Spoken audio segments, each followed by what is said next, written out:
Alright guys, so now we are going to start a very big portion of this chapter, है ना, colloids नाम करके। इस chapter के ये वाला जो पोर्शन है ना, इसके अंदर प्योर आपको लर्न करनी है चीजें, ठीक है। प्योरली लर्निंग बेस्ड है, काफी क्वेश्चंस बन जाते हैं। आप कह सकते हो कि भाई जेई मेन बोर्ड और जेई एडवांस में से कहीं ना कहीं कभी ना कभी एक दो क्वेश्चन इसमें आ ही जाएंगे, मतलब फिक्स है, ठीक है। तो आपको याद करना है अच्छे से ये।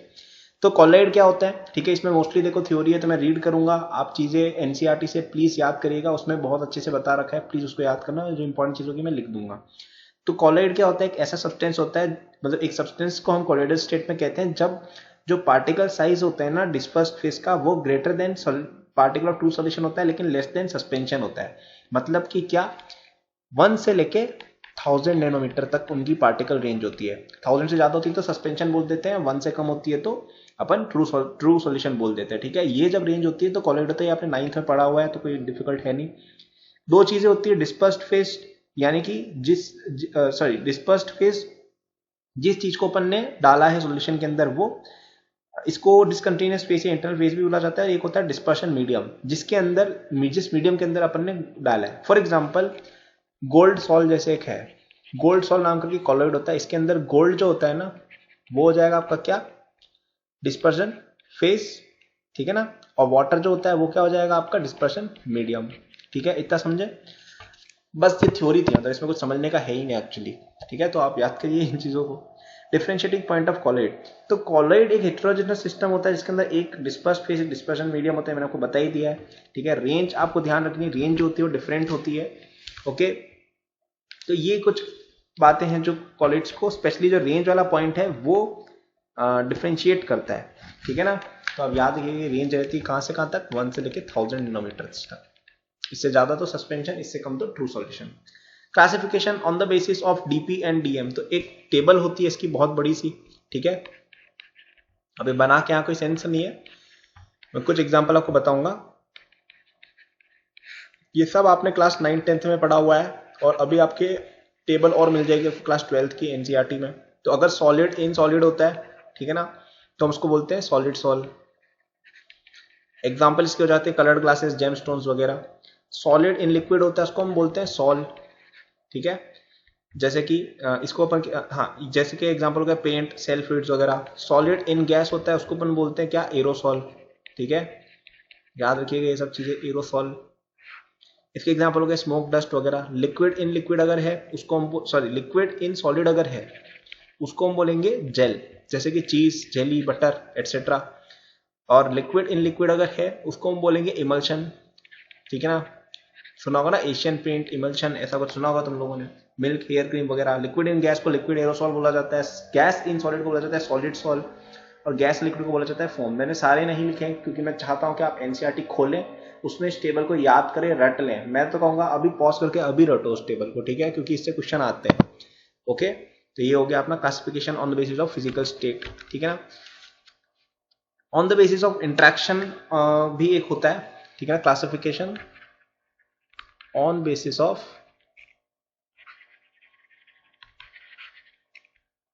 इंट्रैक्शन, ठीक है ना। इंट्रैक्शन के बेसिस पे दो होते हैं, ठीक है। पहले होते हैं लायोफिलिक कॉलॉइड्स, और दूसरे होते हैं लायोफोबिक कॉलॉइड्स, ठीक। अब ये दोनों में डिफरेंस क्या है, लायो का मतलब होता है लिक्विड, फिलिक का मतलब होता है लव, ठीक है ना, और फोबिक का मतलब होता है नफरत। तो लायोफिलिक का मतलब सिंपल सा हो गया लिक्विड लविंग सॉल्ट्स या इंट्रिंसिक कॉलॉइड्स, ठीक है ना। इसका मतलब क्या होता है, ऐसे पार्टिकल या जिनका डिस्पर्स्ड फेज होता है ना, उनकी डिस्पर्शन मीडियम के लिए ग्रेट एफिनिटी होती है, इनको कहा जाता है लायोफिलिक सॉलिड, ठीक है ना। इजी, अब देखो अगर क्या किसी को प्यार है तो इजीली सॉल्यूशन बनेगा, इजीली मिक्स हो जाएंगे, ओके ना। तो ये रिवर्सेबल होते हैं, बहुत इजीली बन जाते हैं, ओके। तो ये इनमें होते हैं जैसे कि ग्लू, जेलाटिन, स्टार्च, प्रोटीन, ये सब, ठीक है। तो ये हो गया फर्स्ट टाइप। सेकंड टाइप क्या होगी, जिसके अंदर जो पसंद नहीं करते एक दूसरे को, solvent hating colloid, extrinsic colloid. यहाँ पे पार्टिकल्स की कोई एफिनिटी नहीं होती, मतलब तुम्हारा जो डिस्पर्शन मीडियम है और जो डिस्पर्शन फेज है, इन दोनों में यार कोई मतलब मेल जोल नहीं होता है, तो ये इनको पसंद नहीं आता, तो इनको बनाना इजी नहीं होता है। इनको प्रेसिपिटेट इजीली किया जा सकता है शेकिंग वगैरह के थ्रू। एग्जाम्पल्स के हो गए AlOH होल्थराइज का जैसे सॉल्ट जो होता है वो सब चीजें, ठीक है। FeOH होल्थराइज का जो सॉल्ट होता है वो सब चीजें। तो ये सब चीज़ें आप देख सकते हो। इनके अंदर आपको बहुत सारी बड़ी बड़ी टेबल मिल जाएंगी कि भाई क्या होता है क्या नहीं होता, एग्जाम्पल मिल जाएंगे। एनसीईआरटी में आपको बिल्कुल देखना चाहिए। बेसिक क्या था कि इनको सॉल्यूशन जो डिस्पर्स्ड फेज और डिस्पर्शन मीडियम है उन दोनों को एक दूसरा काफी पसंद होते हैं तो लायोफिलिक, और अगर नहीं पसंद होता है, कोई एफिनिटी नहीं होती तो लायोफोबिक। ठीक है, तो ये आपको याद करना है। इनके बीच में मैंने आपको बता दिया ease of preparation, reversibility, irreversibility, particle nature की अगर हम बात करें तो लायोफिलिक, ठीक है, और यहाँ पे मैं लायोफोबिक को एलबी बोलूंगा। ठीक है ना। तो इसमें अगर अपन ने ईज ऑफ प्रिपरेशन को अपन ने देख लिया है कि भाई लायोफिलिक इजीली बनते हैं क्योंकि यार जहाँ पे उन दोनों में अच्छी उनको एक दूसरे से कोई प्रॉब्लम नहीं है, सॉल्वेंट और डिस्पर्शन मीडियम और डिस्पर्स्ड फेज को कोई प्रॉब्लम नहीं, एक दूसरे से इजीली बनेंगे, कोई दिक्कत ही नहीं आएगी। रिवर्सिबिलिटी का मैंने बताया कि फर्स्ट वाले रिवर्सिबल होते हैं, ये नहीं होते हैं। ठीक है ना। पार्टिकल नेचर की बात अगर अपन करें, पार्टिकल का जो नेचर होता है वो कैसा होता है, तो यार इसके केस में क्या होता है, जो होते हैं पार्टिकल की जो कॉलिड होते हैं वो ट्रू मॉलिक्यूल्स होते हैं लेकिन साइज बड़ा होता है। ठीक है। और लायोफोबिक के अंदर क्या होता है, ये कई बार बहुत सारे मॉलिक्यूल जोड़ के एक साथ बनाते हैं, ट्रू मॉलिक्यूल नहीं होते हैं। ठीक है। स्टेबिलिटी वेरी स्टेबल, क्योंकि देखो यार सॉल्वेंट सॉल्यूशन एक दूसरे से अगर अच्छे से मिलजुल जाते हैं तो स्टेबल होंगे ऑफकोर्स, और ये स्टेबल इतने नहीं होंगे। एक्शन ऑफ इलेक्ट्रोलाइट की बात करें, इलेक्ट्रोलाइट का कोई इफेक्ट नहीं होता इसके ऊपर। ठीक है। लेकिन यहाँ पे आपका प्रेसिपिटेशन हो जाता है। प्रेसिपिटेशन क्या होता है अपन देखेंगे। ठीक है ना। चार्ज ऑन पार्टिकल्स की बात करें, लायोफिलिक और लायोफोबिक। हाँ, चार्ज की बात अगर अपन करें तो यहाँ पे कोई चार्ज नहीं है, और यहाँ पे आपका चार्ज हो सकता है। ठीक है ना, डिपेंडिंग ऑन कैसा क्या आपका है वो। हाइड्रेशन की बात अगर की जाए कि भाई हाइड्रेशन कैसा रहता है, ये हेविली हाइड्रेटेड रहते हैं, बहुत सारा हाइड्रेशन इसमें रहता है क्योंकि सॉल्वेंट से अट्रैक्टेड है तो भाई हाइड्रेशन रह गई, इसमें इतना नहीं होता है।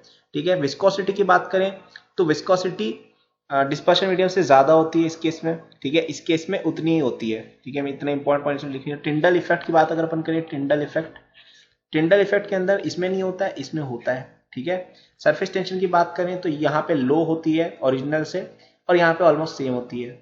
कोएगुलेशन की बात करें, इंपॉर्टेंट पॉइंट है फिर से, कोएगुलेशन या प्रेसिपिटेशन की बात करें, यहाँ पे प्रेसिपिटेट होता है लेकिन हाई कॉन्सेंट्रेटेड चीज होता है इलेक्ट्रोलाइट का, और यहाँ पे काफी लो कॉन्सेंट्रेशन पे भी हो जाती है, यानी काफी लेस टेंडेंसी ऑफ कोगुलेशन है और यहाँ पे मोर टेंडेंसी ऑफ कोगुलेशन है। इलेक्ट्रिक फील्ड के अंदर मूवमेंट इसका नहीं भी हो सकता है, हो भी सकता है, बिकॉज चार्ज का पता नहीं है। ठीक है। और इसके अंदर हो जाता है बिकॉज चार्ज है। एग्जाम्पल मोस्टली ऑर्गेनिक वाले जो होते हैं लायोफिलिक होते हैं, क्योंकि भाई ऑर्गेनिक चीजें जो है नेचुरली एग्जिस्ट करी तभी कर पाएंगे जब उनको एक दूसरे से कंपैटिबिलिटी होगी, और यहाँ पे यूजुअली ये इनऑर्गेनिक टाइप के होते हैं। ठीक है ना, जैसे आपके मेटल सॉल्यूशंस वगैरह हो गए। तो ये डिफरेंसेस अच्छे से याद करना, इसकी टेबल आपको प्रॉपर्ली एनसीईआरटी में फिर से मिल जाएगी, बहुत जरूरी टेबल है। ठीक है। मैं तो कहूंगा भाई कि आप इन वीडियोस को देख रहे हो ना तो साथ में साथ एनसीईआरटी वगैरह बगल में खोल के ही रखा करो, और जहां पे मैं बोलूँ ना वहीं पे उस समय याद कर लिया करो। ये इफेक्टिव लर्निंग होगी, क्योंकि इफेक्टिव लर्निंग तब होती है यार जब दो लोग इन्वॉल्व होते हैं, आप भी इन्वॉल्व होगे तब होगा। मैं जो बोल रहा हूँ वो आप सुन लोगे, आपको लर्न नहीं होगा। एनसीईआरटी खोल के उसके साथ बाय साथ पढ़ो। ओके। और ढूंढने की कोशिश करो कि मैंने जो बोला है वो आपको उसमें मिला या नहीं मिला, और जो उसमें लिखा है क्या वो आपको इन वीडियोस में मिला या नहीं मिला। ये सब एनालिसिस करके जो पढ़ता है ना बंदा, वो आगे बढ़ता है। ठीक है। तो अब ये तो अपने क्लासिफिकेशन कर ली, किसके बेसिस पे, फिजिकल स्टेट और इंटरेक्शन। केमिकल कंपोजिशन के बेसिस पे भी आप कर सकते हो क्लासिफिकेशन, कंपोजिशन के बेसिस पे। ठीक है। ये मैं फटाफट से बोल दूंगा कि इंपॉर्टेंट चीज तो थी वो टेबल। ठीक है। तो metal salt, non metal salt, salts of oxide, hydroxide, salt, organic salt, तो ये ऑर्गेनिक सॉल्ट्स, तो ये सब आप देख सकते हैं यार कि जो मेटल से बना है मेटल सॉल्ट है, नॉन मेटल का है वो नॉन मेटल सॉल्ट है। तो ये तो ऑब्वियस सी बात है, इसमें कुछ है नहीं बताने का, मतलब ये थ्योरी है तो है। मैंने आपको बता दिया, इनके एग्जांपल्स भी आप देख सकते हो। मेटल के ऑब्वियस सी बात है, कॉपर, सिल्वर, प्लेटिनम, गोल्ड, ये मेटल्स है तो इनका मेटल सॉल्ट है। नॉन मेटल सॉल्ट कौन से होंगे, सल्फर, आयोडीन वगैरह के, क्योंकि वो नॉन मेटल्स है ना। तो ये कुछ ऑब्वियस सी चीज है, इनको आप जाके एनसीईआरटी से बिल्कुल पढ़िएगा। चार्ज के बेसिस पे भी अपन क्लासिफाई करते हैं। चार्ज के बेसिस पे कैसे क्लासिफाई करते हैं, दो होते हैं, पॉजिटिव सॉल्ट। अब बताओ पॉजिटिव सॉल्ट क्या होगा, जिसमें पॉजिटिव इसका अंदर चार्ज हो। तो पॉजिटिव के एग्जांपल यूजुअली जो रहते हैं वो होते हैं आपके मेटल ऑक्साइड और हाइड्रोक्साइड। ठीक है, तो याद रख सकते हो ये। और बेसिक डाइस जो होती हैं वो, इन पे क्वेश्चन कई बार बन जाते हैं। बेसिक डाइस मेटल ऑक्साइड और हाइड्रोक्साइड क्या होते हैं, पॉजिटिव सॉल्ट होते हैं। नेगेटिव सॉल्ट कौन से होते हैं, सॉरी नेगेटिव सॉल्ट कौन से होते हैं, मेटल के सॉल्ट, मतलब हाइड्रोक्साइड ऑक्साइड नहीं, डायरेक्ट मेटल ले लिया वो हो जाते हैं। एसिडिक डाई जो होती है वो हो जाती है, जैसे मिथाइलिन, सॉरी कॉन्गोरेट, इओसिन वगैरह। सल्फाइड के जो सॉल्ट होते हैं, ठीक है, M2S वगैरह टाइप्स के या MS टाइप्स के, ठीक है। और नेचुरल सॉल्ट जो होते हैं नेचुरली नेगेटिव इस पे रहता है, तो यह याद होना चाहिए कि भाई पॉजिटिव कौन से होते हैं, नेगेटिव कौन से होते हैं। मैंने तुम्हें बता दिया क्या क्या कौन से होते हैं, आप देख सकते हो, ठीक है। एनसीईआरटी में एग्जैक्ट एग्जांपल और मिल जाएंगे, याद करिएगा, ठीक है ना। बट रफली ये आपके सामने जो लिखा है वो रहता है, ठीक है। तो क्लासिफिकेशन पे अपन थे। अब यहाँ पे आते हैं अदर टाइप्स ऑफ कॉलॉइड्स, ठीक है। अदर टाइप्स भी होते हैं यहाँ पे जैसे, ठीक है ना, अदर टाइप्स। अब यहाँ पे सबसे इंपॉर्टेंट एक होता है माइसेल नाम करके चीज, तो उसके बारे में अपन पढ़ेंगे। तो यहाँ पे पहले होते हैं मल्टी मॉलिक्यूलर, ठीक है। मल्टी मॉलिक्यूलर का मतलब क्या हो गया कि भाई इसमें मोर देन वन एग्रीगेट हो जाते हैं, सिंपल सी बात है, नाम से ही पता चल रहा है कि मल्टीपल मॉलिक्यूल्स हैं। मैक्रो मॉलिक्यूलर्स क्या होते हैं, ठीक है। मैक्रो मॉलिक्यूलर होते हैं जिसके अंदर एक ही एटम है लेकिन उसके अंदर बहुत बड़ा उसका होता है। अब ये क्यों हो रहा है समझो, कई बार यार अपने पास जैसे कि छोटा मॉलिक्यूल है, फॉर एग्जांपल सल्फर है। अब सल्फर मेरा भाई बहुत छोटा होता है, उसका समझ रहे हो मतलब बहुत ही छोटा है सल्फर, तो पता ही है आपको, पीरियोडिक टेबल में साइज देख सकते हो। तो ये अकेला कॉलॉइड कहाँ से बनाएगा, अपन को ये वाली साइज रीच करनी है ना 1-2000 वाली, तो ये बेचारा अकेला क्या करेगा। तो ये क्या करता है, बहुत सारे मॉलिक्यूल मिलकर बनाते हैं और फिर कॉलॉइड बन जाते हैं। अब कोई बहुत बड़ा जैसे कोई प्रोटीन का मॉलिक्यूल है, वो अपने आप में ऑलरेडी इस साइज के अंदर है, जैसे 500 nm का है, तो उसको क्यों जरूरत पड़ेगी किसी कंबाइन को, अकेला ही कॉलॉइड बना लेगा। तो इसलिए मैक्रोमोलिक्यूलर वो होते हैं जिनके अंदर अपने आप ही वो हो जाते हैं, जैसे starch, cellulose, protein, enzyme, gelatin वगैरह। फिर होते हैं नेक्स्ट एसोसिएटेड कॉलॉइड्स, ठीक है, एसोसिएटेड कॉलॉइड्स। और ये चीज ध्यान से पढ़ेंगे क्योंकि इस पे क्वेश्चन बनते हैं। इसको कहा जाता है माइसेल, ठीक है। अब ये माइसेल जो होता है ये क्या होता है, ये यार ऐसे होते हैं जो एक नॉर्मल स्ट्रॉन्ग इलेक्ट्रोलाइट की तरह बिहेव करता है, लो कॉन्सेंट्रेशन, लेकिन जब हाई कॉन्सेंट्रेशन हो जाते हैं ना तो ये कोलॉइडल बिहेवियर की तरह बात करते हैं, ठीक है। तो इनकी जो एसोसिएटेड पार्टिकल होते हैं इनको कहा जाता है माइसेल, जैसे सोप। अब ये क्या होता है, मैं फटाफट से बताता हूँ माइसेल, ठीक है। माइसेल के बारे में अपन पढ़ते हैं फटाफट से, कलर चेंज कर लेते हैं, बढ़िया सा भी कर लेते हैं यार। हाँ, micelle, not your cell, micelle. तो ये माइसेल जो है relatively small spherical structure composed of anywhere from a few to a few thousand molecules that attract each other to the surface, reduce surface tension within a membrane of cell, ठीक है। और ये केवल एक certain temperature पे बनते हैं जिसको कहा जाता है क्राफ्ट टेम्परेचर, ठीक है। इससे अबव टेम्परेचर होगा तब ये फॉर्मेशन होगी, मतलब इस टेम्परेचर पे ही फॉर्मेशन होती है। और जिस पे ये मिसेल बन जाता है ना उसको कहा जाता है क्रिटिकल मिसेल कॉन्सेंट्रेशन या CMC, ठीक है ना। अब यूजुअली डिपेंड करता है डीपी और डीएम दोनों के ऊपर। तो अब यहाँ पे कुछ सर्टेन कैरेक्टरिस्टिक्स देखी गई कि आपकी जो हाइड्रोफोबिक चेन होती है ना, मतलब आपकी जो माइसेल होती है, मैं स्ट्रक्चर बताऊंगा थोड़ी देर में, इसकी एक हाइड्रोफोबिक टेल होती है, सॉरी हाइड्रोफोबिक चेन होती है और एक हाइड्रोफिलिक पार्ट होता है इसका। तो हाइड्रोफोबिक चेन जो है वो जितनी लंबी होगी ना उतना ज्यादा CMC उसका कम होगा, ठीक है। क्योंकि अगर लंबी चेन है तो बड़ा मॉलिक्यूल है तो आपको ज्यादा कॉन्सेंट्रेशन नहीं चाहिए बनाने के लिए, ठीक है ना। और आपका अगर पोलैरिटी कम है, अगर डिस्पर्शन मीडियम की पोलैरिटी कम है तो भी आपको ज्यादा कॉन्सेंट्रेशन चाहिए होता है, ठीक है। तो पोलैरिटी इंक्रीज करोगे तो CMC भी कम होगा, ठीक है। ऐसा कुछ आप सोच सकते हो। तो यहां पे अपन देखते हैं कि यार ये बनते कैसे हैं। अपन जैसे सोप की बात करते हैं, ठीक है ना। तो सोप में देखो क्या होता है, सोप जो होता है वो एक सोडियम सॉल्ट होता है, एक हायर फैटी एसिड जिसको अपन रिप्रेजेंट करते हैं ऐसे RCOO माइनस Na+, जिसको कहा जाता है सोडियम स्टीयरेट। इसका एग्जैक्ट फॉर्मूला वैसे जानने की जरूरत नहीं, रटने वाली बात हो जाती है, बट आप जाके एनसीईआरटी में याद कर सकते हैं, कई बार जेईई मेन वगैरह में आ जाता है। तो इसमें 16 इस तरह कुछ इसका रहता है formula, CH3 CH2 16 COO minus Na+, ब्ला ब्ला ब्ला, ठीक है ना। तो इनमें क्या होता है, ये आपने स्ट्रक्चर कई बार देखियो कि इस तरह का कुछ होता है, ठीक है ना। इसमें बहुत लंबी चेन होती है और यहाँ पे COO माइनस होता है और Na होता है, ऐसी बहुत सारे इसमें ऐसे होता है, ठीक है ना। तो यहाँ पे क्या होता है, ये वाली जो चेन होती है ना ये होती है हाइड्रोकार्बन चेन, और ये क्या होती है हाइड्रोफोबिक, क्योंकि हाइड्रोकार्बन हाइड्रोफोबिक होते हैं, नॉन पोलर होती है। और जो दूसरी वाली आपकी जो है ये होता है पोलर एंड, ये क्या होता है आपका COO माइनस वाला पार्ट, ये होता है पोलर, भाई इसको पानी पसंद है, ठीक है ना, जो हेड है। तो ये बेसिकली किस तरह का स्पीशीज में एक एंड जो है हाइड्रोफिलिक है, एक एंड हाइड्रोफोबिक है। तो हाइड्रोफिलिक वाला पार्ट तो पानी की तरफ हो जाएगा, इसको अगर आप पानी में डालोगे तो ये बाहर आ जाएगा और ये वाला पार्ट अंदर रह जाएगा, ठीक है ना। तो ये वाली जो स्ट्रक्चर बन गई ना इसी को माइसेल बोला जाता है। तो क्या हुआ, इनकी एक स्पेशल प्रॉपर्टी थी हाइड्रोफिलिक हाइड्रोफोबिक वाली कि भाई ये अंदर वाला पार्ट इसको पानी पसंद नहीं, तो अंदर एक साथ हो गया और यहाँ पे पानी आ नहीं पा रहा है, और ये पानी के साथ हो गए हाइड्रोफिलिक वाले, तो ये स्ट्रक्चर माइसेल हो गई। अब ये सोप पोप भी ऐसे ही काम करते हैं, यहाँ पे आपको कुछ कचरा वचरा फंसा देंगे और फिर पूरा का पूरा बाहर चला जाएगा, इस तरह से क्लींसिंग एक्शन रहता है, ठीक है ना। मतलब जैसे ये अपने कीचड़ के अंदर डाला ये सोप, ठीक है, ये मान ले तो ये माइसेल बना लेंगे इसके चारों ओर।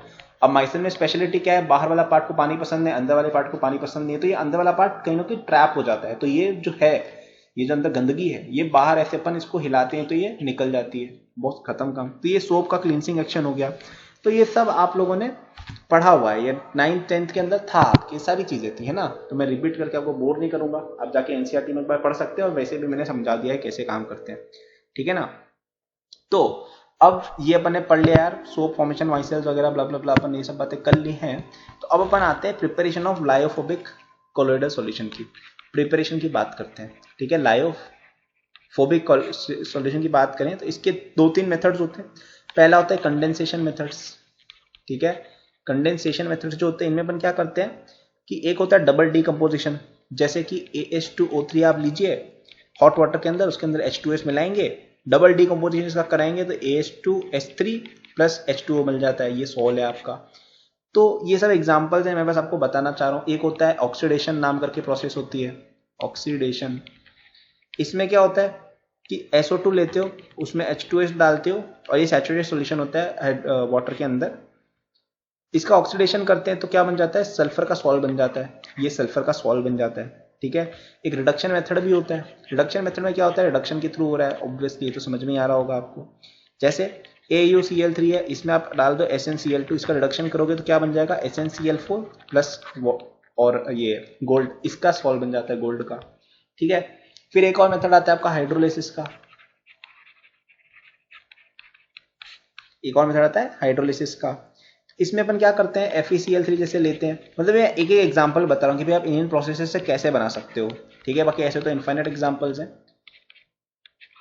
ठीक है। तो यहाँ पे जैसे FeOH होता है, इसका सॉल्व बन जाता है। इसके अलावा फिजिकल मेथड्स भी होते हैं। फिजिकल मेथड में सबसे पहला आ गया कौन सा आपका, एक्सचेंज ऑफ सॉल्वेंट नाम का एक मेथड आ गया, जिसमें अपन क्या करते हैं, अपना एक ट्रू सॉल्यूशन लेते हैं, उसको एक एक्सेस ऑफ अदर सॉल्वेंट में मिक्स करते हैं, जहां पे जो सॉल्यूट है वो इनसॉल्युबल है लेकिन सॉल्वेंट मिसेबल है, तो इससे कोलोइडल सॉल्यूशन मिल जाता है, ठीक है ना। जैसे कि अपन सल्फर का एक सॉल्यूशन लेते हैं विद एल्कोहल, इसको अपन वाटर में डाल देते हैं बहुत सारा, ठीक है ना, तो सल्फर का सॉल्ट बन जाता है, और यहाँ पे वाटर आपका डिस्पर्शन मीडियम बन जाता है, ठीक है ना। तो ये सब चीजें होती रहती हैं। इसके अलावा एक और मेथड होता है एक्सेसिव कूलिंग, ठीक है। बहुत ज्यादा आप कूलिंग कर देते हैं सॉल्यूशन की, जैसे आइस प्लस क्लोरोफॉर्म आप लेते हो तो भी वो कोलोइड बन जाता है। इसके अलावा एक और मेथड होता है कंडेंसेशन, ठीक है। ये क्या होता है, आप सब्सटेंस लेते हो, ठीक है, सल्फर या मरकरी जैसा, इनको आप है ना कोल्ड वाटर, इनके आप वेपर्स लेके इनको कोल्ड वाटर में पास करते हो और फिर स्टेबलाइजिंग एजेंट डालते हो ना, तो फिर ये आपके कोलोइड बना देते हैं। तो ये सब कुछ इन्फॉर्मेशन है, याद कर सकते हैं आप, दिमाग में रख सकते हैं इसको, ठीक है ना। मैं ये कहूंगा कि भाई देखो यहाँ पे मैं तो बहुत सा इन्फॉर्मेशन दे दूंगा जो शायद आपके एनसीईआरटी में नहीं भी हो, बट एटलीस्ट जो एनसीईआरटी में लिखा है, इररिस्पेक्टिव ऑफ कि मैंने अपनी वीडियो में बताया नहीं बताया, वो आपको याद होना ही होना चाहिए। वैसे मैं ट्राई करूंगा सारे इंपॉर्टेंट पॉइंट्स कवर कर लूँ, लेकिन कई बार ऐसा हो सकता है कि यार कोई नुक एंड कॉर्नर की चीज छूट जाए, और ऐसा भी हो सकता है कि मैंने कोई ऐसी बात बता दी जो एनसीईआरटी में नहीं थी। तो आपको एटलीस्ट एनसीईआरटी का सब कुछ याद होना ही होना चाहिए, ओके, इस तरह की इनऑर्गेनिक वाले चैप्टर में। इसके अलावा और भी मेथड्स होते हैं। एक होता है आपका, 2 मिनट का कलर चेंज करने दो, डिस्पर्शन मेथड्स। तो ये तो थे आपके कौन से वाले मेथड्स, कंडेंसेशन मेथड्स थे। अब अपन पढ़ने वाले हैं डिस्पर्शन मेथड्स, ठीक है। ये बी कैटेगरी है, dispersion methods. I know classification कुछ लोगों को गड़बड़ समझ में आ गई होगी, अरे अरे क्या कर रहे हो, हाँ, डिस्पर्शन मेथड्स, ठीक है। तो अभी तक अपन ने क्या किया, कंडेंसेशन मेथड किए थे, जिसके अंदर आपके क्या क्या आ गए, केमिकल मेथड, जिसके अंदर अपन ने double decomposition, reduction, oxidation, hydrolysis देखा। फिर फिजिकल मेथड्स देखे, जिसमें आपके एक्सचेंज ऑफ सॉल्वेंट, कूलिंग और कंडेंसेशन मेथड, ये सारे के सारे कंडेंसेशन मेथड में आते थे। आप चीजों को साथ में ला रहे हैं, अब अपन डिस्पर्स करेंगे, ठीक है। तो सबसे पहला होता है आपका मैकेनिकल डिस्पर्शन मेथड, ठीक है। ये क्या होता है, मैकेनिकल डिस्पर्शन मेथड। ये बेसिकली ये होता है यार कि आप एक कोलोइडल मिल नाम के सब्सटेंस लेते हो, पहले आप सब्सटेंस को पाउडर करते हो, उसको डीएम के अंदर, डिस्पर्शन मीडियम के अंदर डाल के सस्पेंशन बनाते हो, फिर उसको कोलोइडल मिल में डालते हो। कोलोइडल मिल क्या होती है यार, एक डिवाइस होती है, इसके अंदर 2 डिस्क होती हैं, इस तरह का कुछ डिवाइस होता है वो, और ये एक दूसरे के अंदर मतलब ऑलमोस्ट टच कर रही होती है, एक दूसरे को रोटेट करती है। तो यहाँ पे आप डालते हो अपना सॉल्यूशन वगैरह किसी तरह से, और फिर वो बाहर निकल के बहुत हाई स्पीड पे रोटेट होता है, बाहर निकल के कॉलोइड बन जाता है। अब इसकी क्या वर्किंग है आप गूगल करके देख सकते हैं, लेकिन ये अपने सिलेबस के अंदर नहीं आता है, ठीक है ना। मतलब होगा कोई मेथड, इंडस्ट्रियल मेथड्स होते हैं बहुत सारे, हमको बस जानना था। अब नेक्स्ट आता है आपका बी, इलेक्ट्रिक डिसइंटीग्रेशन, और ये बहुत इंपॉर्टेंट है, ठीक है ना, ये आपको दिमाग में होना चाहिए। ब्रैडिग आर्क मेथड भी इसको कहा जाता है। इसमें हम क्या करते हैं, एक तो पहली बात इसके अंदर डिस्पर्शन और कंडेंसेशन दोनों होता है। तो जो लेस रिएक्टिव सॉल्ट्स होते हैं ना, जैसे कि आपका गोल्ड हो गया, ठीक है, आपका सिल्वर हो गया, आपका प्लेटिनम हो गया, आपका कॉपर हो गया, आपका लेड हो गया, ये सारे के सारे होते हैं, इनसे प्रिपेयर किए जा सकते हैं। इसमें क्या करते हैं, आप इलेक्ट्रिक आर्क लेते हो, उसको इलेक्ट्रोड्स के बीच में आप स्ट्राइक करते हो, जो इंटेंस हीट बनती है ना, उससे मेटल वेपराइज हो जाता है और फिर कंडेंस होके वो आपके बना देता है कॉलोइड इन सब मेटल्स का। तो ये याद रखना है, कोई पूछे कि भाई AU AG इनका कैसे बनाते हैं, तो ब्रैडिग आर्क मेथड नाम करके एक होता है, ब्रैडिग्स आर्क मेथड, ठीक है ना, ब्रैडिग्स आर्क या इलेक्ट्रिक डिसइंटीग्रेशन, ये आप याद रखिए। और इसके अंदर जो आपका बनता है ना कॉलोइड, वो नेगेटिव चार्ज का बनता है, क्योंकि यहाँ पे देखो मेटल है सब, तो नेगेटिव बनता है, ये भी याद रखिएगा। फिर होता है क्या आपका ultrasonic dispersion. Ultrasonic dispersion, ultrasonic dispersion में क्या होता है, नाम सुन के पता चल रहा होगा, अल्ट्रासोनिक वाइब्रेशन डालते हैं, तो ये कई बार आपके है ना बना डालते हैं, ठीक है, कॉलोइड वगैरह, मरकरी ऑयल वगैरह इन सब के। नेक्स्ट मेथड आता है पेप्टाइजेशन, और ये काफी इंपॉर्टेंट है, ठीक है ना, पेप्टाइजेशन, पेप गार्डियोला आइजेशन, भाई कोई तो रेफरेंस लेना यार, ठीक है ना। ये टर्म ओरिजिन हुआ है digestion of protein by the enzyme pepsin से। पेप्टाइजेशन में क्या होता है कि आप, it is the process of converting a precipitate into colloidal solution bye shaking it with dispersion medium in presence of small amount of electrolyte. तो electrolyte जो use करते हैं उसको पेप्टाइजिंग एजेंट कहा जाता है। अपन इसको शेक करते हैं और ये बना जाता है आपका कोलोइडल पार्टिकल। जैसे आपके पास कोई पीपीटी है, ठीक है ना, प्रेसिपिटेट है, इसमें आप पेप्टाइजिंग एजेंट डालेंगे ना, तो ये कोलोइडल पार्टिकल जैसे बन जाएंगे, मस्त मस्त, ठीक है ना। तो ये आप ध्यान में रख सकते हैं इस तरह की बातें। इसके अलावा और भी मेथड्स वगैरह होते हैं, लेकिन यहाँ वो इतने इंपॉर्टेंट नहीं है, ठीक है। अपने सिलेबस में एटलीस्ट यही 3-4 चीजें हैं, आप एनसीईआरटी में जाके और देख सकते हैं, उसको याद कीजिएगा। और मैं वही कह रहा हूँ कि हर सेक्शन के बाद ट्राई करें कि पॉज करके एनसीईआरटी के एक बार आप शरण में चले जाएं। अब अपन देखते हैं नेक्स्ट चीज, प्यूरिफिकेशन ऑफ कोलोइडल सॉल्यूशन, और ये थोड़ा इंपॉर्टेंट पार्ट है। प्यूरिफिकेशन करने की काफी क्वेश्चंस आ जाते हैं कई बार, ठीक है ना, प्यूरिफिकेशन ऑफ कोलोइडल सॉल्ट्स। तो सबसे पहला मेथड होता है कि आप प्यूरिफाई करने हैं, तो समझ ही गए कि प्यूरिफिकेशन का मतलब क्या होता है। यहाँ पे डेफिनेशन लिखा गया तो कोई मतलब नहीं है। डायलिसिस, ये चीज आपने सुनी होगी। इसमें अपन क्या करते हैं कि अपन एक मेम्ब्रेन के थ्रू डिफ्यूजन करके जो बिन मतलब की चीजें होती है ना, उनको अपन निकाल देते कोलोइडल सॉल्यूशन से। ओके, अब ऐसा क्यों होता है? क्योंकि आपका जो ट्रू सॉल्यूशन होता है ना, वो एक एनिमल मेम्ब्रेन और पार्चमेंट पेपर के थ्रू पास कर जाते हैं कि कोलोइडल सॉल्यूशन नहीं होते हैं, ठीक है ना। तो इसके अंदर क्या होता है कि आपके पास जैसे एक टब है, ठीक है ना, इसमें एक सेलोफेन मेम्ब्रेन वगैरह कुछ यहाँ पे है, यहाँ पे वाटर अपन पास करते हैं, यहाँ पे इलेक्ट्रोड वगैरह है, ठीक है। तो ये वाला जो मेथड है, ये इलेक्ट्रोडायलिसिस जैसे पर्टिकुलर है, it is a type of dialysis only. तो इसका सेंस बेसिकली ये है कि एक मेम्ब्रेन के थ्रू पास कराओ भाई सॉल्यूशन को, जो भी आपका कोलोइडल सॉल्यूशन है, और उसमें जो बिन मतलब की इंप्योरिटीज है वो हट जाएंगे डिपेंडिंग ऑन पार्टिकल साइज। और इसको फास्टर करने का एक सब तरीका होता है इलेक्ट्रोलाइसिस, जिसका मैंने डायग्राम बना रखा है। यहाँ पे क्या करते हैं कि इस तरह से इलेक्ट्रोड्स लगा के और फास्टर ये पास करते हैं। तो इससे क्या होता है भाई कि और जल्दी अच्छे से आपकी हो जाती है सेपरेशन, ठीक है ना। तो ये वही हो गया आपका जो अपनी किडनीज वगैरह में होता है ना, सुना होगा भाई कि किडनीज वगैरह के अंदर डायलिसिस वाली प्रोसेस होती है, तो ये वही चीज है। अब एक चीज और होती है एक चीज और होती है अल्ट्रा फिल्ट्रेशन। एक और मेथड होता है अल्ट्रा फिल्ट्रेशन। दोनों में डिफरेंस है, ध्यान से समझना, ठीक है। मैं एक बार समझा देता हूं आपको वापस से दोनों में डिफरेंस क्या है। तो dialysis is the process of removing dissolved substance from a colloidal solution by means of diffusion through suitable membrane, ठीक है। इसमें आप डिफ्यूजन करते हो और फिर आप सब्सटेंस रिमूव करते हो, ये डिपेंड करता है डिफ्यूजन पे। लेकिन जो अल्ट्रा फिल्ट्रेशन है, इसमें आप एक स्पेशल टाइप की एक फिल्टर लेते हो कॉल्ड अल्ट्रा फिल्टर, और ये केवल इलेक्ट्रोलाइट को पास करना अलाउ करते हैं और किसी को भी नहीं करते हैं। ये बहुत ही छोटे साइज के बने होते हैं और इनमें आप बहुत हाई प्रेशर वगैरह डिप्लॉय करते हो, तो आपका जो सॉल्यूशन और जो सॉल्यूट है वो पूरी तरह से अलग हो जाते हैं, ठीक है ना। तो ये चीज आप देख सकते हो भाई, ये दोनों तरीके यूज होते हैं। अब अपन देखते हैं नेक्स्ट चीज जो है अपना क्या, जो है अपना प्यारा सा कैरेक्टरिस्टिक्स ऑफ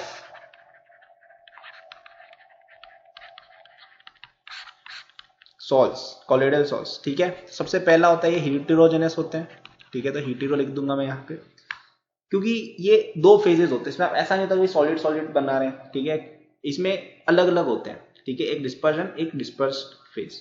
दूसरा होता है विजिबिलिटी की बात करें तो ये कई बार क्या होता है, स्कैटरिंग की वजह से ये ब्राइट स्पॉट की तरह दिखता है कि भाई एक ब्राइट स्पॉट रैंडमली मूव कर रहा है पानी के अंदर।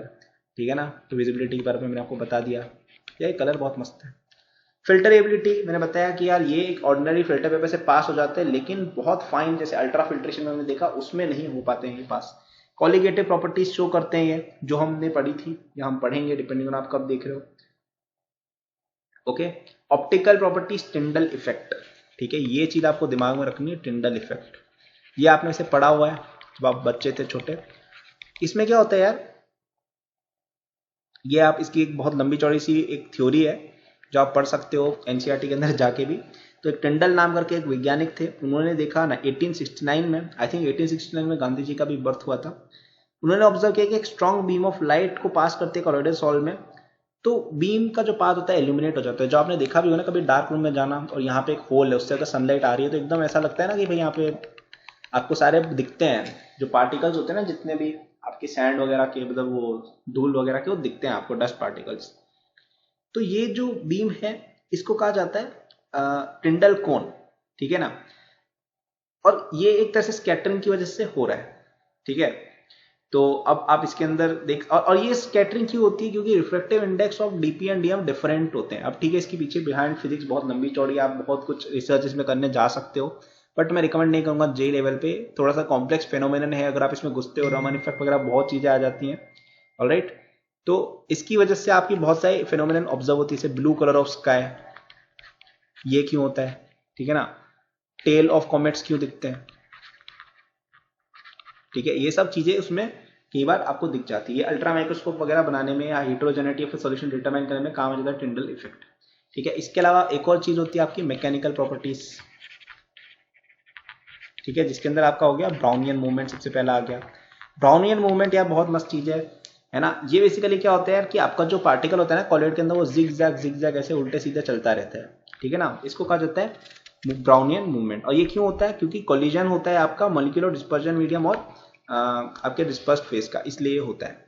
ठीक है ना, अब यहाँ पे ब्राउनियन मोशन जो होता है ना, उसकी एक इक्वेशन आप समझ सकते हो। ठीक है ना, Brownian motion is mobility in Brownian motion is inverse proportional to size of the particle. समझ में आ ही रहा होगा क्यों, क्योंकि पार्टिकल बड़ा है तो मतलब छोटी सी चीज है, कोई चूहा वगैरह होता है उसको चलना आसान होता है ना। लेकिन कोई बड़ा है, हाथी है, वो धीरे चलेगा क्योंकि साइज बड़ा है। ओके, विस्कोसिटी ऑफ सॉल्यूशन के भी इनवर्सली प्रोपोर्शनल है, क्योंकि यार अगर विस्कोसिटी बहुत ज्यादा है, फ्रिक्शन बहुत ज्यादा है अगर, तो नहीं चल पाएगा, मुश्किल होगा। और टेम्परेचर अगर बहुत ज्यादा है तो क्या होगा बताओ, टेम्परेचर ज्यादा है तो पार्टिकल में बहुत चल मचेगी, एनर्जी आएगी और वो चलेगा। ओके, सो ये चीजें आप देख सकते हो। ठीक है, इसके अलावा एक और चीज होती है अपनी next property, I think number 5 थी, इलेक्ट्रोफोरेसिस। इलेक्ट्रोफोरेसिस का मेरे भाई क्या होता है, बताते हैं क्या होता है। तो existence of charge on colloidal particle is confirmed by electrophoresis experiment. में थ्योरी रीड करके आपको बता रहा हूँ, इसके बारे में एनसीईआरटी में आपको बहुत बड़ी थ्योरी मिल जाएगी। When electric potential is applied across two platinum electrodes dipped in a colloidal solution, the colloidal particle move towards one or the other electrode. तो ये जो होता है इसको इलेक्ट्रोफोरेसिस बोला जाता है। तो आप क्या करो, एक सॉल्यूशन लो, उसके अंदर आप डाल दो इलेक्ट्रोड्स। ठीक है, अब ये जैसे प्लस है ये माइनस है, तो आपका जो है ना ये जो कॉलोइड है वो किसी ना किसी तरफ मूव करेगा डिपेंडिंग ऑन उसका चार्ज क्या है। ठीक है ना, तो उससे आप पता कर सकते हो कि भाई कहां पे जाएगा। तो पॉजिटिवली चार्ज पार्टिकल हो गया, थोड़ी की तरफ जाएंगे, नेगेटिवली चार्ज जो है वो एनोड की तरफ जाएंगे। इससे आप पता कर सकते हो कि भाई उनका चार्ज वगैरह क्या है। ओके, अब यहां पे कुछ और चीजें भी आती हैं, एक होता है इलेक्ट्रो ऑस्मोसिस। ठीक है, इलेक्ट्रो ऑस्मोसिस। ठीक है, तो जब मूवमेंट ऑफ कॉलोइडल पार्टिकल को हम प्रिवेंट कर देते हैं यूजिंग अ सुटेबल मींस, हम ये देखते हैं कि डिस्पर्जन मीडियम जो है वो मूव करता है इन इलेक्ट्रिक फील्ड, इसको कहा जाता है इलेक्ट्रो ऑस्मोसिस। इसके अलावा एक होता है सेडिमेंटेशन पोटेंशियल, सेडिमेंटेशन पोटेंशियल और डॉर्न पोटेंशियल। डॉन नहीं, डॉर्न पोटेंशियल। जब चार्ज कॉलिडल पार्टिकल को हम सेटल करते हैं और उसको एक सेंट्रीफ्यूगल फील्ड के अंदर हम सेटल करने के लिए फोर्स करते हैं, तो वहां पे एक चार्ज सेपरेशन बन जाता है, एक पोटेंशियल डिफरेंस बन जाता है, इसको कहा जाता है डॉन इफेक्ट। ओके, और इसको रिवर्स इलेक्ट्रोफोर्सिस भी बोला जाता है। अब भाई ये क्या थ्योरी है इसकी, वो अब नहीं है अपने सिलेबस में, हम बस इतना ही बोलेंगे कि भाई ऐसा होता है कुछ। अब एक होता है आइसोइलेक्ट्रिक पॉइंट, और ये थोड़ा पूछ लिया जाता है कई बार, थोड़ा ध्यान देना इस चीज पे। आई थिंक ओलंपियाड वगैरह में इस पे क्वेश्चन आ चुके हैं, आइसोइलेक्ट्रिक पॉइंट। अब आइसोइलेक्ट्रिक पॉइंट क्या होता है? The H plus concentration at which colloidal particles have no charge is known as isoelectric point। यहाँ पे आपकी स्टेबिलिटी बहुत कम हो जाती है और ये किसी तरह से मूव नहीं करते हैं, ठीक है ना। मतलब चार्ज अगर नहीं होता है ना कॉलिड में, तो प्रेसिपिटेट वगैरह कर जाता है कई बार, तो ये आप ध्यान रख सकते हैं। और भी चीजें होती हैं। अब यहाँ पे आती है एक और चीज, चार्ज ऑन कॉलोइडल पार्टिकल्स। अब ये चीज थोड़ी इंपॉर्टेंट है। ये यूजुअली पॉजिटिव या नेगेटिवली चार्ज होते हैं, मैंने आपको बता दिया कैसे आप आइडेंटिफाई कर सकते हो, ठीक है ना। तो कई बार क्या होता है यार, ये जो आपके जो ये कॉलोइडल पार्टिकल्स है ना, वो दूसरे पार्टिकल्स को अट्रैक्ट कर डालते हैं, ठीक है ना। और यहाँ पे एक स्पेशल फिनोमेनन दिखती है जिसको कहा जाता है electric double layer theory, EDLT, या Helmholtz electric double layer theory. ये क्या बोलता है, जैसे तुम्हारे पास एक कॉलोइडल पार्टिकल है, ठीक है ना, और ये मान लो यार कि इसके चारों ओर पॉजिटिव चार्ज डेवलप हो गया, ठीक है। जैसे मान लो कि पॉजिटिवली चार्ज ये यहाँ पे इसकी चारों ओर। अब मेरे भाई बताओ क्या होगा, इसको हम कहते हैं फिक्स्ड लेयर।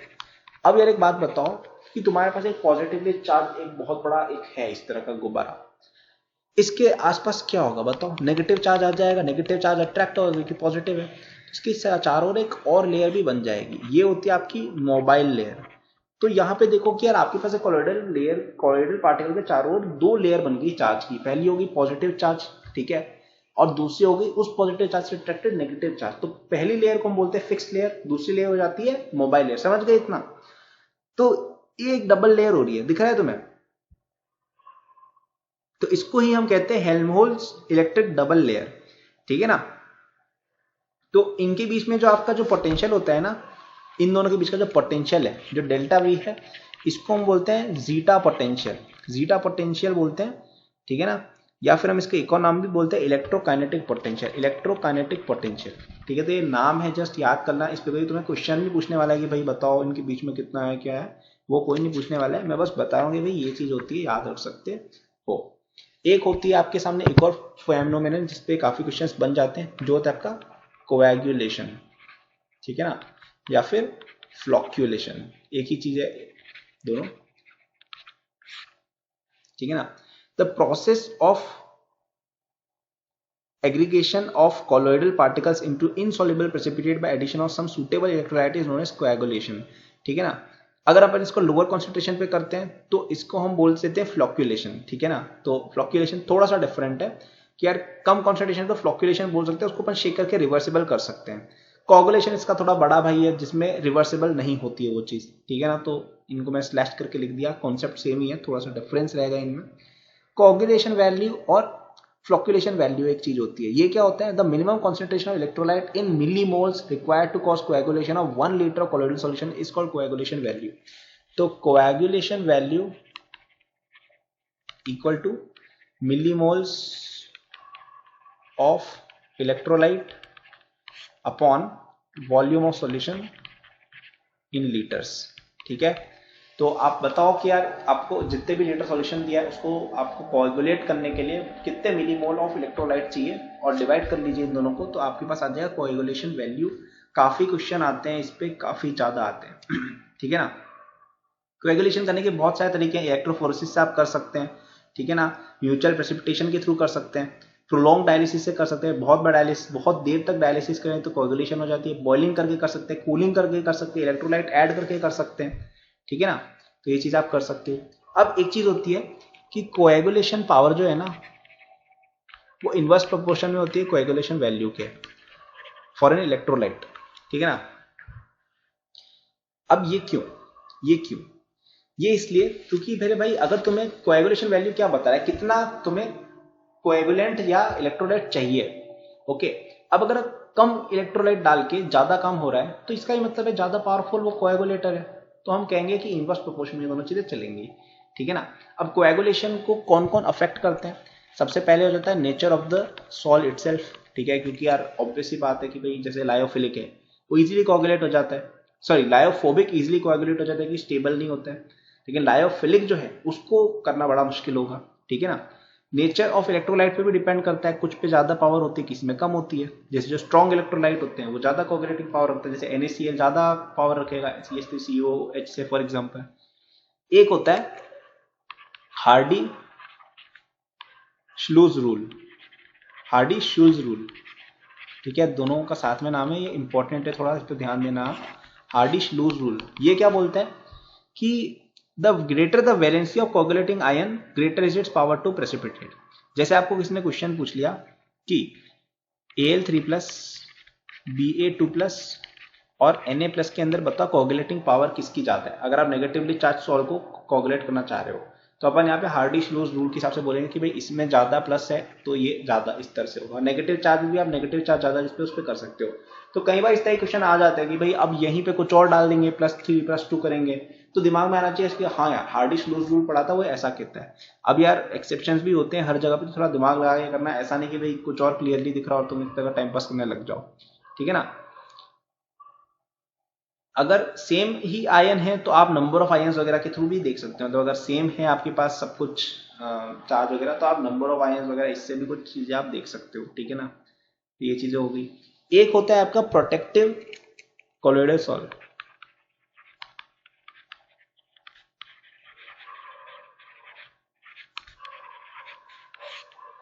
Protective salt. तो लायोफिलिक कोलोइडल सॉल्ट जो होता है वो काफी ज्यादा स्टेबल होता है, ठीक है, और ये इसलिए होता है कि सॉल्वेशन बहुत ज्यादा होती है, प्रोटेक्टिव लेयर बन जाती है। वैसे ही यार अगर अपने पास जैसे कोई लायोफोबिक सॉल्ट हो, सॉरी लायोफोबिक अगर अपने पास सॉल्ट हो उसको अपन बहुत इजीली कर सकते हैं। तो इसको करने के लिए हम क्या करते हैं, मतलब लायोफोबिक जो आपके पास सॉल्ट है कोलोइड है उसको अपन को प्रिवेंट करना है ना कोएगुलेशन से, तो अपन क्या करते हैं लायोफिलिक थोड़ा सा डाल देते हैं, तो इससे क्या होता है इसके चारों ओर एक लेयर बन जाती है और वो बच जाता है, ठीक है ना। जैसे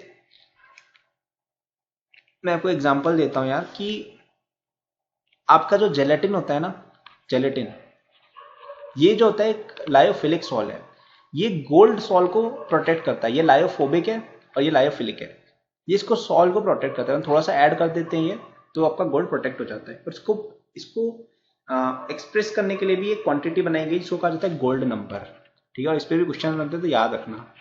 गोल्ड नंबर क्वांटिटी है, ये क्या होता है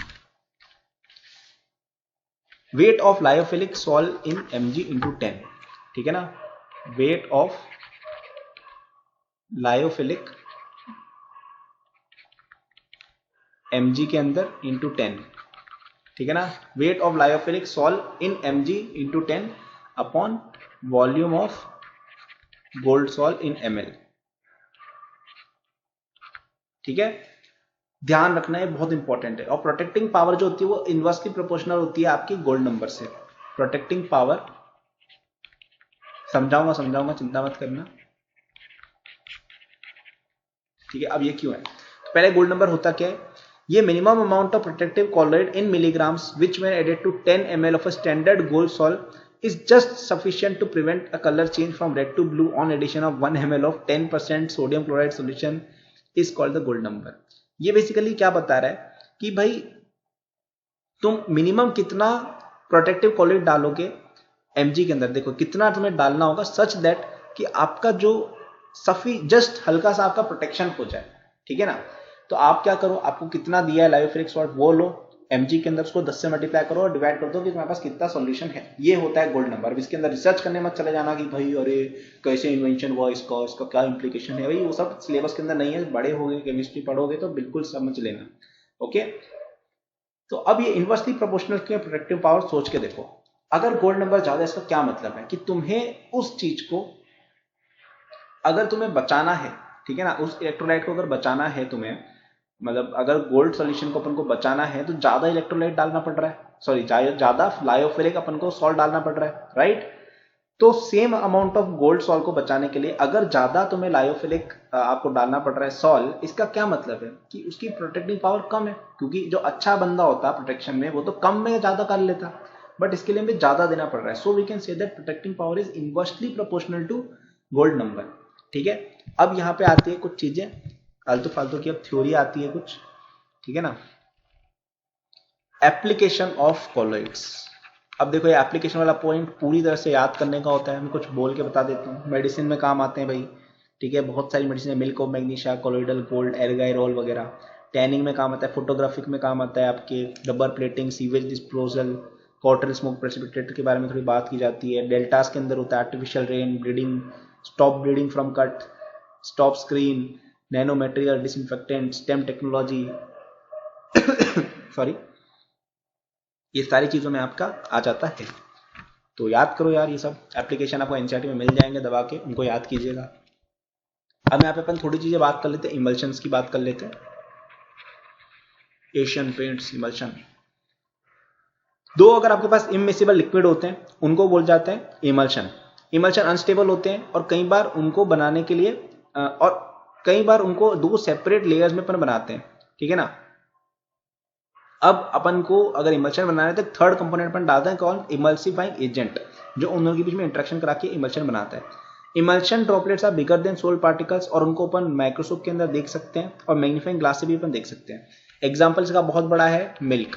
मिल्क एक इमल्शन है जिसके अंदर डीपी जो है वो क्या है आपका लिक्विड फैट, और डिस्पर्शन मीडियम जो है वो है लिक्विड वाटर। और केसीन नाम करके एक बंदा है जिसको हम बोलते हैं इमल्सिफाइंग एजेंट, ठीक है। केसीन एक प्रोटीन होता है जो आपका काम करता है इनको जोड़े रखने का, ठीक है ना। डिमल्सिफिकेशन नाम करके एक चीज होती है जो क्या होता है, उसके कॉन्स्टिट्यूएंट के अंदर अपन सेपरेट अगर कर देते हैं तो करने के दो तरीके होते हैं, freezing, heating, centrifugal action, removal of emulsifier by better solvent, ठीक है ना। तो ये अब दो तरह के होते हैं इमल्शन। पहले होते हैं ऑयल इन वाटर, दूसरा होता है वाटर इन ऑयल, ठीक है ना। तो ये दोनों आप याद रख सकते हैं। इसके अलावा और भी कुछ चीजें होती है इमल्शन रिलेटेड जो मैं यहाँ पे डाल के जबरदस्ती इस चैप्टर को लंबा नहीं करूंगा, ठीक है। आपको अगर जानना है आप एनसीईआरटी में देख सकते हैं, लेकिन यहाँ पे लेक्चर्स का पर्पज ये है कि यार मिनिमम टाइम के अंदर आपको जो इंपॉर्टेंट इन्फॉर्मेशन है वो दी जाए। Application of emulsions. एप्लीकेशंस की अगर अपन बात करें मेरे भाई तो वापस एप्लीकेशन आपको याद ही करने हैं, मैं बता देता हूँ बोल के। डिसइंफेक्टेंट बनाने में काम आता है, डाइजेशन ऑफ फैट में काम आता है, ठीक है, इंटेस्टाइन के अंदर। मिल्क बहुत इंपॉर्टेंट चीज है यार, सब लोग खाते ही हैं, मिल्क चाहिए ही होता है सब लोगों को, वो चीज भी आपकी यहाँ पे बनता है, इमल्शन ही होता है वो। मेटलर्जिकल प्रोसेसिंग में काम आता है, क्लींजिंग एक्शन ऑफ सोप जो होता है उसमें भी काम आता है, ठीक है। तो ये चीज आप देख सकते हो। फिर नेक्स्ट आता है आपका जेल, भी एक चीज होती है, ठीक है। जेल के बारे में हालांकि ज्यादा डिस्कशन कोई करता नहीं है। Elastic gel, non elastic gel, दो तरह की चीजें होती हैं यहाँ पे, ठीक है ना। प्रॉपर्टीज ऑफ जेल दो तरह, एक दो तीन प्रॉपर्टीज होती है। स्वेलिंग ऑफ जेल, आपने देखी होगा कि जेल को अगर अपन वाटर में डालते हैं तो कई बार एब्जॉर्ब करके बड़ा हो जाता है, आपने पढ़ा ही ये सब, मतलब देखा हुआ है, जेली वगैरह बनाते होगे ना। फिर आपने देखा होगा एक सेनेरिसिस या वीपिंग ऑफ जेल, तो लिक्विड जेल से जब निकल जाता है तो कहता है वीपिंग ऑफ जेल, ओके। और थिक्सोट्रॉपी नाम की चीज होती है। Some gels when shaken to form a sol on keeping changes into gel are termed as thixotropic.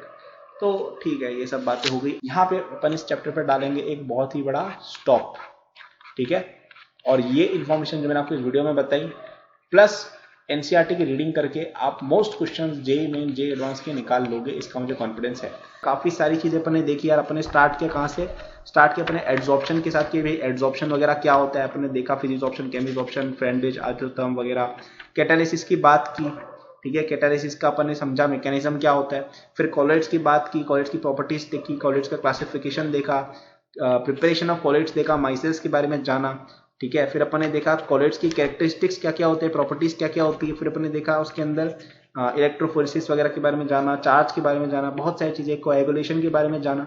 फिर अपन इसके एप्लीकेशंस देखे, फिर अपन लास्ट में आ गए इमल्शंस और जेल पे, और थोड़ा बहुत अपन ने देख लिया।